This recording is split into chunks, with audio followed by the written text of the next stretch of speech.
윤석열 대통령이 민주당 주도로 처리된 양곡법 개정안에 대해서 거부권을 행사하면서 여야의 대치가 심화되는 분위기입니다. 자, 이런 가운데 윤석열 정부의 대일 외교를 둘러싼 여야의 공방도 이어지고 있는데요. 관련 소식을 두 분과 함께 자세하게 짚어보도록 하겠습니다. 윤기찬 전 국민의힘 법률위원회 부위원장 그리고 김효은 전 민주당 선대위 대변인 나오셨습니다. 안녕하세요. 자, 국회 대정부 질문 이틀째였죠. 어제가 그 여야는 현안마다 공방을 이어갔습니다. 자, 그리고 그제 한덕수 총리가 한일 정상회담의 성과를 돌덩이 치우기에 비유를 했는데, 자, 이를 두고 설전이 벌어졌습니다. 먼저 듣고 오시겠습니다. 한 번의 회담을 통해서 모든 게 해결될 수는 없습니다. 이번에는 가장 큰 돌덩이를 치웠고, 이제 그러한 돌덩이를 치운 노력을 토대로 해서 이제 하나하나를 해결하는 방향으로. 유감을 표명하셔야 될 필요가 있다고 보는데 어떻게 생각하십니까? 저는 부적절한 비유였죠? 아닙니다. 저는 아닙니까? 아닙니다. 강제동원 피해자의 권리를 돌덩이로 표현합니까? 아닙니다. 의도를 자꾸 곡해하지 마세요. 어려운 문제라는 차원에서 한일 간의 관계를 극도로 악화시키고 있는 그러한 요인으로서의 문제를 얘기한 겁니다. 피해자를 지칭한 게 아닙니다. 자, 그러면 한일 정상회담이 잘못 오해하신 겁니다. 제가 답변할 필요 없어요. 뒤에 다시 물어보겠습니다. 의원님들은 의석에서 경청해 주시기 바라고요.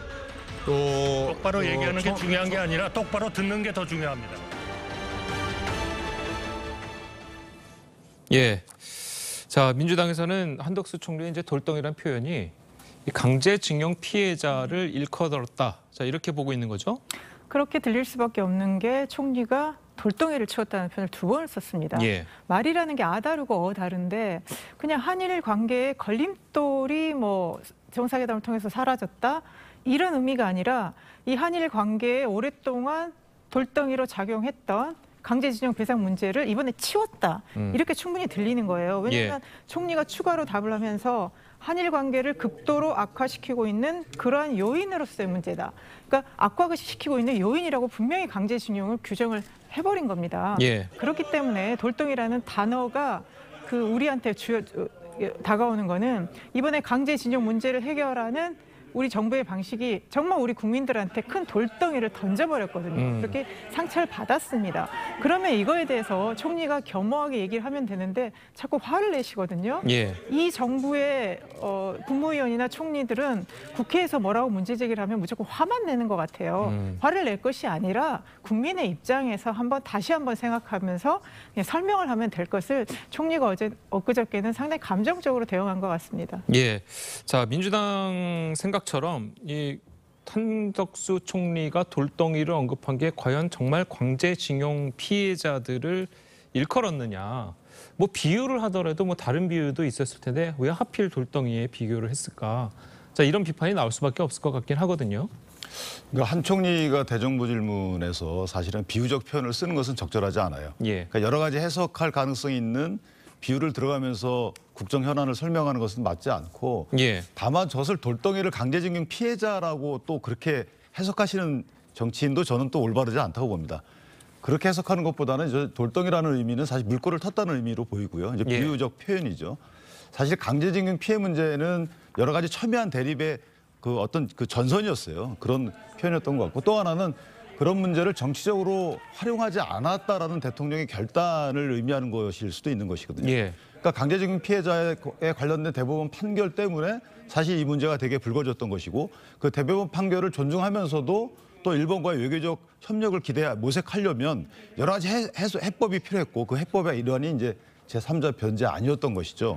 그렇다면 그런 것에 대해서 현실적 어려움을 민주당도 인정해 줘야 되는 것이고 그런 현실적인 어려움이 있었기 때문에 노무현 정부에서도 국가 재정으로 사실 징용 피해자분들한테 좀 어느 정도 배상을 해줬던 거 아니겠어요?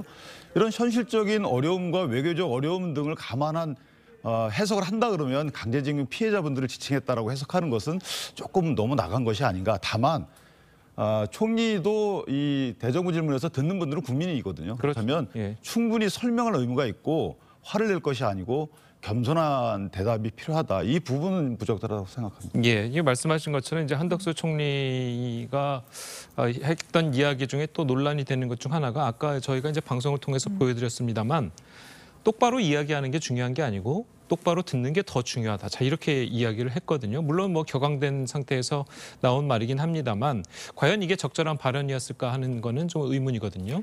그러니까 작년에 총리가 총리 임명되신 후에 국민들한테 보여준 모습, 특히 국회에 와서 답변하는 모습을 보면 굉장히 실망스럽습니다. 예. 뭐 여러 가지 사건이 있지만 작년에 영국 엘리자베스 2세 돌아가셨을 때 뭐 그때 조문을 우리가 제대로 못했다.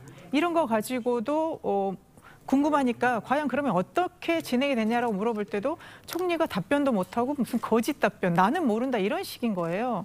아무리 대통령제에서 국무총리가 무슨 뭐 의전총리다 뭐 이런 얘기를 하지만 행정부를 통할하면서 국정을 이끌어 나가야 되는 총리거든요. 예. 그리고 국민들한테 국정을 설명해 줘야 되는데 지금 윤석열 대통령이나 한덕수 총리나 한동훈 장관이나 모두 굉장히 야당에 대해서 적대적이면서 그 감정이 그대로 국민들을 무시한 행태로 나오고 있습니다. 예. 그래서 한덕수 총리는 오랜 경륜과 연륜이 있는 그런 관료를 오래 하셨던 분이 최근에 보여주는 모습을 보면 상당히 좀 실망스럽고 이제 좀 총리로서 본연의 역할을 하시는 것이 그리고 국민들한테 차근차근 설명하시는 것이 이 국정 운영에 도움이 되지 지금 저런 태도는 전혀 국민들이나 정당 관계나 이런 것들에 도움이 되지 않는다 말씀드리고 싶습니다. 그런데 저는 그 총리의 답변 태도 분명히 문제가 있어요. 그리고 말도 이제 분명히 어휘를 정확히 표현하셨어야 되는 것도 맞는데 문제는 어떤 사안을 들을 때 그것이 강제적인 피해자분들이 들을 때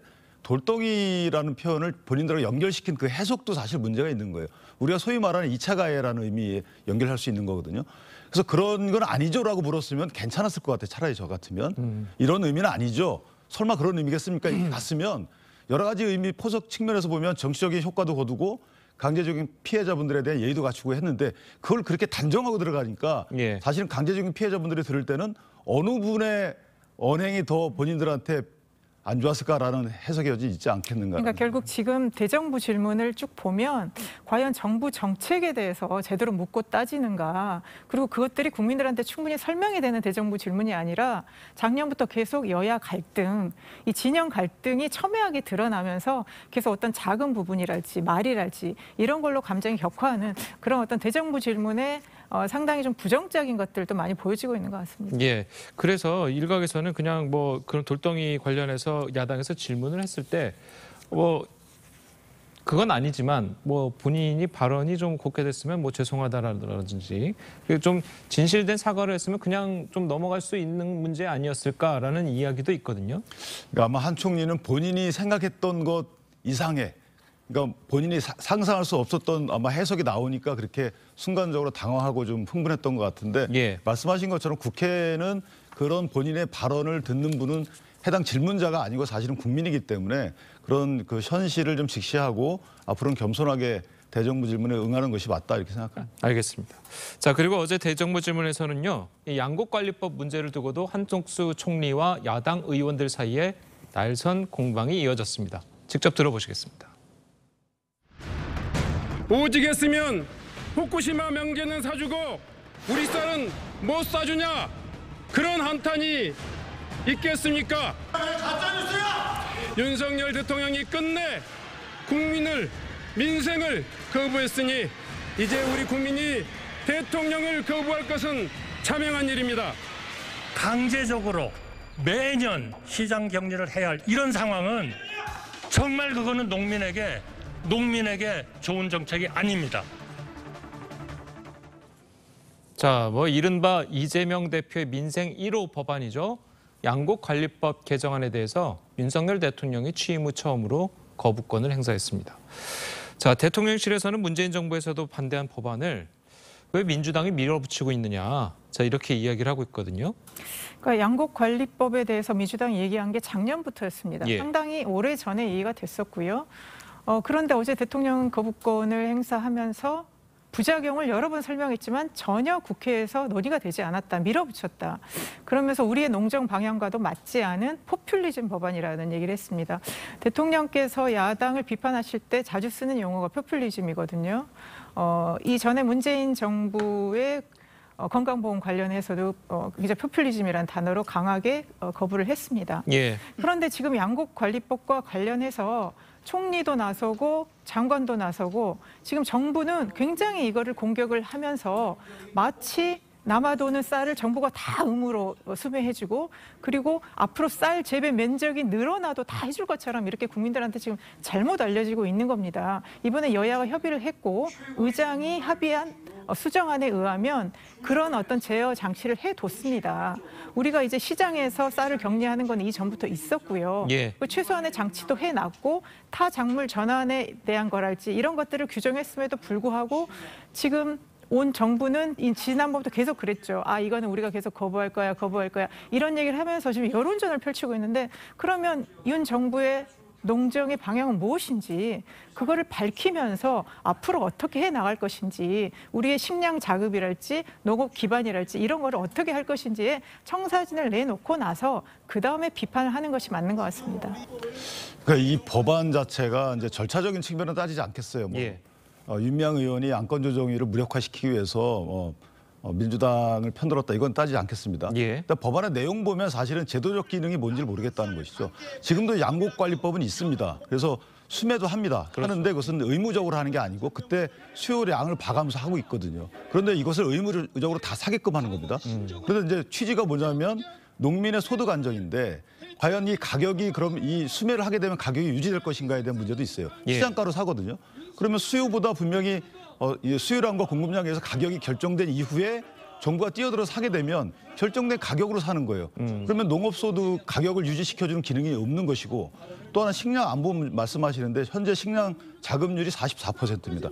이것은 밀콩 등 수입 작물을 대체화해서 쌀 대신 심도록 장려해야 되는 것인데 여기에 대한 대책에도 역행한다는 것이죠. 그렇죠. 같은 법안에 사실 이율배반적인 제도가 두 개 다 들어가 있단 말이죠. 그래서 이것은 어찌 보면 처분적 법률이라서 특정 계층에 약간 표를 얻기 위한 포퓰리즘 법안이다라고 대통령 해석하는 것이고 예. 이 대통령의 해석에 사실은 크게 잘못은 없다고 봐요. 왜냐하면 문재인 정부 시절에도 이런 법안이 추진됐지만 여러 가지 이유로 이것을 안 했단 말이죠. 그런데 왜 지금 와서 하느냐. 여건이 변했느냐. 변한 적이 없는데도 불구하고 이것을 왜 밀어붙이느냐. 이것은 사실 표를 의식한 입법이라고 볼 수밖에 없는 것이고 예. 대통령 입장에서는 이런 입법 남용에 대해서는 헌법상 기능인 이의권을 행사할 수밖에 없는 것이죠. 제2요구권. 따라서 이 부분은 민주당이 조금 고민해 볼 필요가 많은 법안 내용이다 이렇게 예. 생각합니다. 자, 어쨌든 민주당은 거부권을 행사했을 만큼 제2결을 다시 추진한다는 입장인데 이 제2 요구된 법률안을 본회의에 통과시키려면 기존 법률안과는 좀 다르지 않습니까? 이 제적의원 과반 출석의 3분의 2 이상이 이제 찬성을 해야 되는데 자 이렇게 되면은 좀 어떻게 좀 국민의힘의 도움이 좀 필요하지 않겠습니까? 물론 이제 통과하는데 요건은 이제 강화됐죠. 그렇지만 민주당은 원칙대로 절차대로 진행한다는 입장입니다. 예. 이게 오랫동안 민주당에서 고민을 했고 정부에서 무조건 비판하는 거에 대해서 최소한의 안전장치를 마련을 했기 때문에 이 부분에 대해서는 원칙적으로 진행을 할 거고요. 예. 그러면 새로운 법을 만들 때 그러면 정부의 안이 있다면 정부가 정말 바람직한 농정의 방향을 갖고 있다면 그것도 같이 얘기를 하면서 새로운 대안을 마련하는 거 그렇게 해서 다시 어떤 우리 이 법을 가지고 추진할 거고요. 그리고 쌀 문제뿐만 아니라 다른 작물이랄지 전반적인 농업인의 소득을 보장하는 여러 가지 관련 법들을 한꺼번에 논의할 수 있는 계기가 되기 때문에 정부나 여당은 무조건 이것이 포퓰리즘이다. 논의할 수 없다. 이렇게만 생각할 것이 아니라 정부안을 가지고 또 여당안을 가지고 서로 이렇게 논의하는 그런 과정들이 앞으로 진행이 될 것 같습니다. 예. 근데 하나 제가 말씀드리고 싶은 게 현재도 농업소득보전법 등이 있어요. 직불금이라고 들어보셨죠? 예. 그러니까 직불금이 약간 변해서 여러 가지 그러니까 농가의 생산비를 보전해 주는 형식의 농민들도 그걸 원하는 거예요. 생산비를 보전해 달라는 것이거든요. 그럼 생산비 보전 취지의 직불금 제도 분명히 있습니다.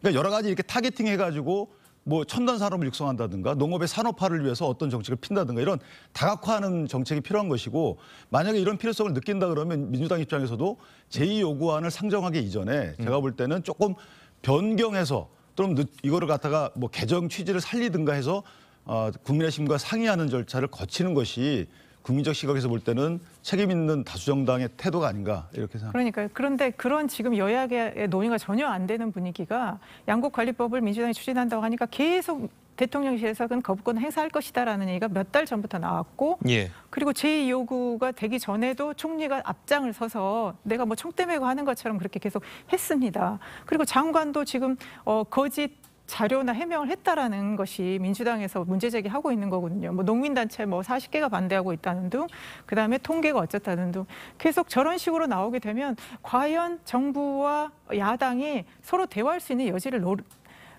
열어놓지 않은 이게 정말 문제이기 때문에 저는 정말 우리 모두 다 농민을 위하고 국민을 위하고 식량을 위한 것이라면 진짜 원점에서 이 정쟁은 내려놓고 다시 합의하는 거, 그리고 이거의 주도는 저는 정부가 더 먼저 다가와야 된다. 저는 그렇게 보여집니다. 근데 사실은 이제 선호가 바뀌었어요. 왜냐하면 농해수위에서 안건 조정이 90일간의 논의 과정도 생략했잖아요. 윤미향 의원을 끼워 넣으면서 4대 1로 만들어가지고.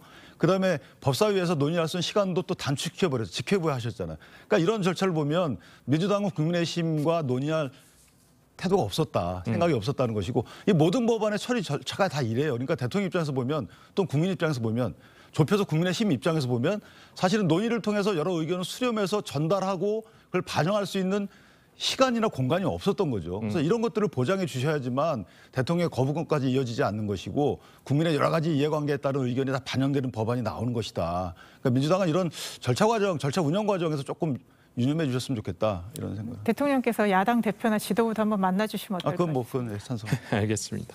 자, 그리고 이번에 이제 대통령이 거부권 행사한 게 윤석열 정부 들어서 처음이잖아요. 그리고 뭐 역대 정부를 보더라도 박근혜 정부 때 이후에 그 처음으로 대통령이 이제 거부권을 행사한 겁니다. 뭐 역대 정부들을 쭉 살펴보면 그렇게 뭐 노태우 정부부터 시작해서 박근혜 정부까지 거부권 행사를 꽤 많이 한 것으로 보이는데, 그래도 이제 그때마다 정치적으로 좀 부담이라고 해야 될까요? 그런 거를 질 수가 있을 것 같거든요. 그럼 어떻게 보십니까? 그러니까 윤 대통령의 국정 운영 철학은 아마 이제 정치적인 이 국내 정치적인 이익보다는 조금 나라 전체의 앞날을 위한 부분을 좀 중점을 두는 것 같아요. 그런데 예. 양곡관리법 부분도 사실은 농민들 입장에서 보면 어느 정도 인정해 주면 좋을 것 같아요. 그런데 이미 양곡관리법에 의해서 충분히 농정 관련된 정책이 추진되고 있거든요. 예. 그런데도 뭔가 죄송합니다만은 표를 위한 이런 법안은 대통령 입장에서는 막아줘야 된다. 왜냐하면 MZ세대 입장에서 보더라도 이 부담을 다 누가 지냐면 우리 후세대가 지는 겁니다. 그러니까 1년에 2030년부터 1조 4천억 원이 들어간다는 거거든요. 그럼 1조 4천억 원이면 다른 데 이걸 재분배해도 되는 것이고, 농업 산업에 국한된다 하더라도 거기에 첨단 뭐 스마트 농장을 만든다든가 이런 식의 다른 부분으로 분명히 선진국들이 하고 있는 따라가는 쪽에다 이 자원을 배분해도 되는 문제인데, 이것을 굳이 제도적 취지가 꼭 인과관계가 밝혀지지 않은 이런 데 곳에 1조 4천억 원을 쓴다는 것이 맞느냐, 해마다 이런 부분에 대한 고민이 있었던 것이죠. 알겠습니다. 자, 오늘 두 분 말씀은 여기까지 듣겠습니다. 잘 들었습니다. 고맙습니다.